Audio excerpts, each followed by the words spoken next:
cái lời nó vào nó đòn đó lời đúng mà lò bẻ ra nó rất rạo nhau lớn cho ba với này lên nào thì chơi bên trong đấy bên trong thì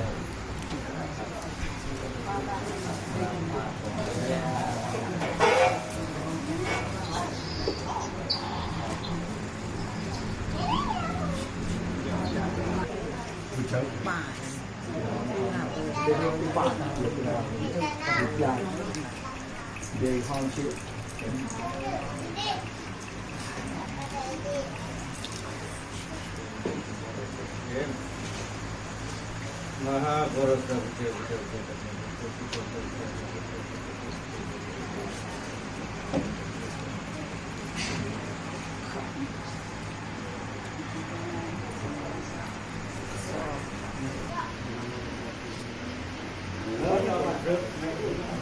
Gia tăng đó.